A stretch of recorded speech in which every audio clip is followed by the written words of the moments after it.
तो ये जो Indian national trade union Congress है, इसका स्थापना कब और कहाँ हुई थी और किस सोच के साथ हुई थी?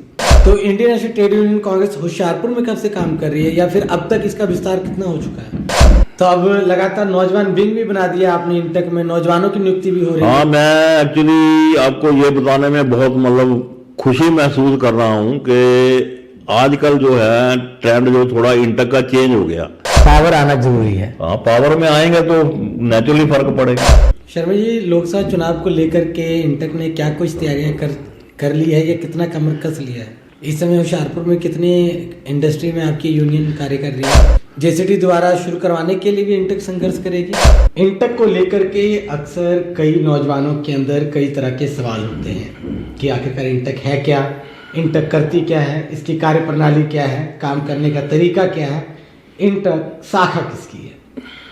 आज इन सब सवालों पर से पर्दा उठने वाला है, क्योंकि हमारे साथ होशियारपुर जिले के इंटक के प्रधान श्री अश्विनी शर्मा जी हमारे स्टूडियो में मुख्य मेहमान के रूप में आज उपस्थित हैं और इनसे आज सारे सवाल पूछे जाएंगे और इंटक के बारे में पूरी इन्फॉर्मेशन, पूरी अपडेशन आप तक पहुंचाई जाएगी। शर्मा जी, पहले तो बहुत बहुत स्वागत है आपका जीवीसी अपडेट कार्यालय में। सर, ਤੁਹਾਡਾ भी बहुत बहुत धन्यवाद है। ਮੈਨੂੰ ਇੱਥੇ ਬੁਲਾ ਕੇ ਤੁਸੀਂ ਜਿਹੜਾ ਮੈਨੂੰ ਮਾਨ सम्मान ਦਿੱਤਾ ਉਹਦੇ ਲਈ ਤੁਹਾਡਾ बहुत बहुत शुक्रिया। ये आपका बड़प्पन है और हमारा सौभाग्य। तो शर्मा जी, मैं चाहता हूँ इंटक क्या है, सबसे पहले इंटक के बारे में हमारे यूथ को या हमारे दर्शकों को जरूर जागरूक कीजिए। एक्चुअली इंटक का जो मेन फुल फॉर्म है वो है Indian national trade union Congress. बहुत सारे लोग पेपर में पढ़ते हैं इंटक इंटक इंटक, लेकिन उनको ये पता नहीं है कि इंटक है क्या। तो इंटक जो है उसका full form Indian national trade union Congress है, जो कि Indian national trade union Congress, ठीक है, जो ट्रेड यूनियन की पार्ट है। हाँ, ये कांग्रेस का एक विंग है। अच्छा, हमारी जो आइडियोलॉजी है वो कांग्रेस के साथ है। ठीक है, लेकिन हम ऐसा नहीं है कि अगर हम लोग जो है मजदूर मुलाजम जो रेडी फड़ी लगाते हैं, जो अपने सरकारी मुलाजम हैं, चाहे प्राइवेट हैं, चाहे कोई दुकानदार है, हम उन लोगों की समस्याओं के बारे में काम करते हैं। ठीक है जी। तो ये जो Indian national trade union Congress है, इसका स्थापना कब और कहाँ हुई थी और किस सोच के साथ हुई थी? एक्चुअली ये तो बहुत पुराना 1800 कुछ उसमें शुरू हुआ था, जो जब पहले जो है कि मजदूरों का शोषण बहुत होता था। उस टाइम में सभी लोगों ने मिलके एक यूनियन बनाई थी, उसमें से ये इंटक निकली थी बाद में। तो उस टाइम क्या होता था कि जो मालिक होते थे वो मजदूरों को बहुत बुरी तरह से ट्रीट करते थे, 12-12 घंटे ड्यूटी लेते थे, अपनी मनमर्जी से पैसे देते थे। तो उसके लिए बहुत से लोगों ने संघर्ष किया ताकि ये जो मजदूरों का शोषण है वो बंद हो सके।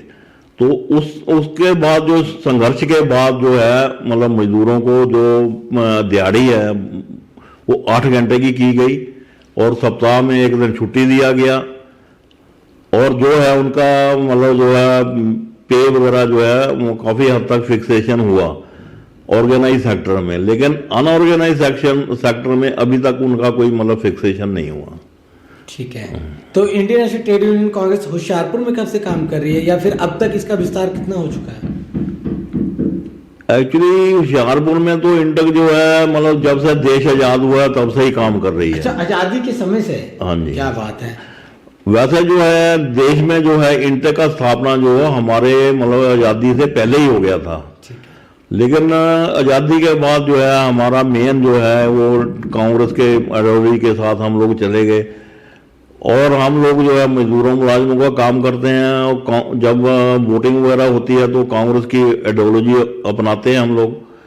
लेकिन ये जरूरी नहीं है कि हम अगर सरकार कांग्रेस की हो और वो हमारे मजदूरों मुलाजिमों की मांगे ना माने तो हम लोग उनका समर्थन नहीं करते। अब सरकार के खिलाफ भी धरना लगा। हाँ जी, हाँ जी, अपनी सरकार हो तो हम उसके खिलाफ भी जो है एजिटेशन करते हैं।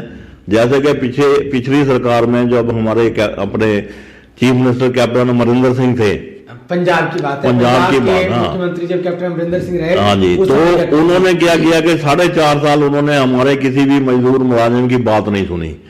तो उस सरकार के खिलाफ हमने पटियाला में एक एजिटेशन की थी सभी ट्रेड यूनियनों का साथ लेके, जिसमें तकरीबन 1 लाख मजदूर मुलाजिम जो है पटियाला में पुरानी कनक मंडी में पहुंचा था, जिसमें से मोर देन मतलब 40% जो लोग थे वो इंटक के थे, और जो उनका हेड था वो भी इंटक ने ही मतलब वो जो एजिटेशन किया था उनके हेड इंटक ही थी।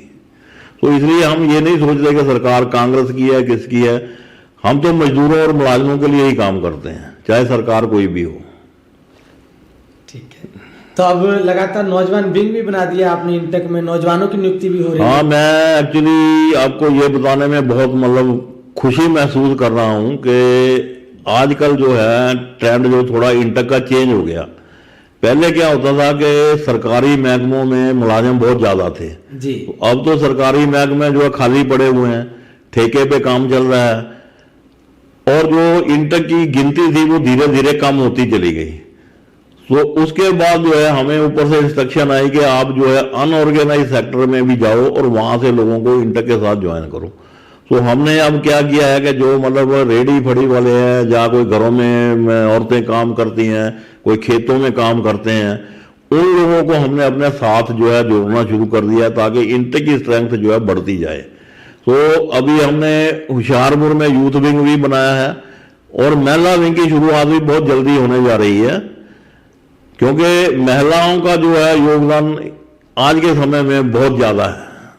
तो इसलिए हम चाहते हैं कि जो इंटक कर रही है उसमें महिला भी अपना पूरा योगदान डालें। शर्मा जी, लोकसभा चुनाव को लेकर के इंटक ने क्या कुछ तैयारियां कर ली है या कितना कमर कस लिया है? इंटक तो मैं तो होशियारपुर की बात करूंगा, बाकी तो पंजाब में इंटक काफी एक्टिव है, लेकिन होशियारपुर में कांग्रेस से ज्यादा इंटक एक्टिव है। हम लोग जो है कांग्रेस से ज्यादा इंटक एक्टिव है। ठीक है जी। और हम लोग काफी मीटिंग वगैरह भी करते रहते हैं, लोगों से मिलते भी रहते हैं, लोगों के बीच में जाते हैं। और महिला विंग बनाने का भी यही आइडिया कि जो महिलाएं हैं वो ज्यादा से ज्यादा लोगों को मिल सकती हैं, घरों में जा सकती हैं। सो हमारी पूरी तैयारी है, जो भी कांग्रेस का कैंडिडेट होगा हम उसको पूरी तरह से हर तरह से उसकी मदद करेंगे, सपोर्ट करेंगे उसकी। अच्छा, अब अगर आम आदमी पार्टी और कांग्रेस का गठबंधन हो जाता है तो इंटक क्या भूमिका निभाएगी? वो तो ऐसा है कि जो हमारी हाई कमांड जो हमें आदेश देगी उसके हिसाब से हम काम करेंगे और चलते रहेंगे आगे। हाँ, उसके हाँ जी, हाँ जी। इस समय होशियारपुर में कितनी इंडस्ट्री में आपकी यूनियन कार्य कर रही है? इस टाइम जो है पंजाब रोडवेज में है, हमारे पीडब्ल्यूडी में है, मिल्क प्लांट में है, और उषा मार्टिन में है, रिलायंस में है, जेसीटी में थी लेकिन जेसीटी तो अब बंद हो गई है। उसके अलावा जो है प्राइवेट सेक्टर में है, हमारे अनऑर्गेनाइज सेक्टर में है। जेसीटी द्वारा शुरू करवाने के लिए भी इंटक संघर्ष करेगी? नहीं, अब मुश्किल लग रहा है उनका शुरू होना, क्योंकि वो बहुत घाटे में चले गए हैं। तो वो मालिक जो है खुद ही मतलब उसको बेचना चाहते हैं। तो हमने तो कोशिश की थी, लेकिन उसमें थोड़ी प्रॉब्लम ये आ गई कि कुछ लोगों ने वहाँ के जो मजदूर थे उनको भड़का दिया। जब हम लोग वहाँ बात करने गए तो उन लोगों ने कहा कि हम तो खुद ही अपनी बात करेंगे, हमें आपकी जरूरत नहीं है। तो उसका असर ये हुआ कि उनको अभी तक पैसे नहीं मिले, दर दर भटक रहे हैं, और इवन उन्होंने वो घर की बिजली वगैरह भी काट दी उनकी, और अब जो गैस की एजेंसी अंदर थी वो भी बंद कर दी। अच्छा, तो इस बार लोकसभा चुनाव को लेकर जितने ट्रेड यूनियन है उनका मूड क्या है, उनके प्रेसिडेंटों का मूड क्या है सर? किस और समर्थन ज्यादा दिखाई दे रहा है? ज्यादा तो लोग इस टाइम जो है बदलाव चाहते हैं, क्योंकि बीजेपी सरकार 10 साल रह चुकी है और बदलाव होना भी चाहिए। क्योंकि अगर एक ही सरकार लगातार चलती रहती है तो बहुत सारी गलतियां भी होती हैं, अच्छे काम भी होते हैं, लेकिन और लोग भी उकता जाते हैं ज्यादा लंबी सरकार चले तो इसलिए थोड़ा बदलाव लोग चाहते हैं, होना भी चाहिए। तो कह रहे हैं आर्टिकल 370 खत्म कर दिया हमने, राम मंदिर का निर्माण करवा दिया हमने, ट्रिपल तलाक जैसे सख्त कानून ले आए हम, नोटबंदी जैसा सख्त फैसला लिया हमने। ये आप नहीं देखते हैं कि कहीं ना कहीं सर ऐसा है कि जो मतलब उन्होंने कहा था, मैं शुरू से मतलब आपको करूं, पहले सबसे पहला वादा तो उन्होंने किया था कि हम 2 करोड़ नौकरियां हर साल देंगे। 10 साल में 20 करोड़ बनती हैं, लेकिन अगर आप देखें तो उन्होंने 20 लाख नौकरियां ही दी है, 20 करोड़ की जगह 20 लाख। दूसरी बात उन्होंने कहा था कि सर वो तो कह रहे हैं कि आर्टिकल 370 खत्म कर दिया गया, राम मंदिर का निर्माण करवा दिया गया, ट्रिपल तलाक जैसे सख्त कानून लेकर आए हैं, नोटबंदी जैसे सख्त फैसले लिए गए हैं, और हर घर में रसोई घर में वो गैस सिलेंडर पहुंचाने का काम किया गया है, घर घर शौचालय देने का काम किया गया है, रेलवे स्टेशनों का विस्तारीकरण चल रहा है, युद्ध स्तर पर कार्य चल रहा है, चंद्रयान पहुंचा दी गई, सूरज तक यान पहुंचा दिया गया है, मंगल ग्रह तक का मिशन चला दिया गया है। संतुष्ट नहीं नजर आ रहे हैं क्या आप में से? सर ऐसे है कि जब 2014 में मोदी जी की सरकार आनी थी तो उन्होंने बहुत सारे वादे लोगों से किए थे। सबसे पहला तो उन्होंने ये कहा था कि 15-15 लाख हर आदमी के अकाउंट में आएंगे। हमारे तो अकाउंट में आए नहीं, अगर आपके अकाउंट में आए हैं तो हम आपको बधाई देते हैं। उसके बाद उन्होंने कहा था कि 2 करोड़ रोजगार जो है हम हर साल देंगे। 10 साल बीत गए, लेकिन अगर देखा जाए 20 करोड़ की जगह 20 लाख नौकरियां उन्होंने दी हैं। उसके बाद 370 उन्होंने हटाई, बहुत अच्छा किया। राम मंदिर बनाया, उसके लिए उनका बहुत बहुत धन्यवाद है। लेकिन कुछ कानून ऐसे भी हैं जो लोगों को पसंद नहीं है, जैसे कि हमारी महिला रेसलर जो देश के लिए इतना नाम कमाया, ओलंपिक में मेडल लेके आई, जब वो जंतर मंतर पे अपनी बात रखने के लिए बैठे थी तो उनको पुलिस द्वारा बर्बरता से वहां मारा गया, घसीटा गया सड़कों के ऊपर। और जिस एमपी के अगेंस्ट उन्होंने वो मतलब शुरू किया था वो आज तक खुला घूम रहा है, इस सरकार ने कुछ नहीं किया। उसके बाद जो है आपका किसानों का ले लीजिए, किसान 1 साल तक दिल्ली के सरहद के ऊपर बैठे रहे, 700-750 किसान वहां शहीद हो गया। लेकिन इस सरकार ने क्या किया, 3 काले कानून बनाए थे, लेकिन आखिर में उनको वापस लेना पड़ा और उनको ये कह के कि हम एमएसपी की गारंटी देंगे और मतलब जो भी उनके साथ वादे किए थे वो 1 साल के बाद भी पूरे नहीं हुए, इसलिए किसान आप दोबारा एजिटेशन कर रहे हैं। सो यह सरकार की करनी और कथनी में बहुत फर्क है। उसके बाद आपने 3 ट्रिपल तलाक की बात की, लेकिन एक वो गुजरात में एक महिला का वो केस हुआ था जिसके साथ मतलब रेप और काफी बर्बरता हुई थी। उसके जितने वो दोषी थे 11 के 11 इस सरकार ने छोड़ दिए, लेकिन सुप्रीम कोर्ट ने जब दबाव डाला तो उनको दोबारा पकड़ा। सो ये मतलब कि इनका डबल स्टैंडर्ड है। अब बिल्किस बानो जी की बात कर बिल्किस बानो जी की बात कर रहा हूं मैं। ठीक है, तो उनके साथ जो हुआ वो सबको पता है। भारत जोड़ो न्याय यात्रा राहुल गांधी जी निकाल रहे हैं और लगातार जो आपके कांग्रेस पार्टी के समर्थक हैं या विधायक हैं या फिर जो मंत्री पीछे रहे हैं लगातार पार्टी छोड़ते जा रहे हैं। सर ऐसा है कि पहली बात तो मैं न्याय यात्रा के बारे में बताऊं कि जो मणिपुर में हुआ आपको सबको पता ही है, और हमारे प्रधानमंत्री जी ने आज तक एक भी शब्द उसके बारे में नहीं बोला। राहुल जी ने पहले भी यात्रा निकाली थी, लोगों को जोड़ने का काम किया, अब फिर वो न्याय यात्रा निकाल रहे हैं। लेकिन क्या है कि सब लोग चढ़ते सूरज को सलाम करते हैं। उनके पास धन है, पैसा है, पावर है, तो उस पावर का जो इस्तेमाल करके वो लोगों को खरीद लेते हैं। जो एमएलए आजकल जो राजनीति है बहुत गंदी राजनीति चल रही है। हर बंदा ये चाहता है कि मेरे को जल्दी कोई ना कोई मतलब पावर मिल जाए, कुर्सी मिल जाए, पैसा मिल जाए, तो इसलिए लोग दौड़ रहे हैं। आजकल वो मतलब जो पहले वाली राजनीति तो है नहीं। पहले लोग पार्टियों से जुड़े थे, विचारधारा थी, अब किसी की कोई विचारधारा नहीं है। अब तो पैसे का खेल है, पैसा दो और जिसको मर्जी जहां ले जाओ। तो मतलब पार्टी से लोग खिसकते जाएंगे? बिल्कुल खिसकेंगे जी, जब तक पावर में नहीं आती पार्टी जरूर खिसकेंगे। पावर आना जरूरी है। हाँ, पावर में आएंगे तो नेचुरली फर्क पड़ेगा, तो फिर हो सकता है उधर के बंदे इधर आने शुरू हो जाए। ठीक है, तो ये तो पावर की गेम है। चलिए, ट्रेड यूनियन की मुख्य मांगे क्या हैं? वो आज कल आप लोग लगातार मुझे विरोध प्रदर्शन करते दिखाई देते हैं। बीते बंद में जब किसानों ने बंद की कॉल बुलाई थी उस दौरान भी आपके प्रदर्शन करते नजर आए। मुख्य मांगों को क्या लेकर के चलते हैं? क्या ट्रेड यूनियंस के लिए मुख्य मांगे हैं?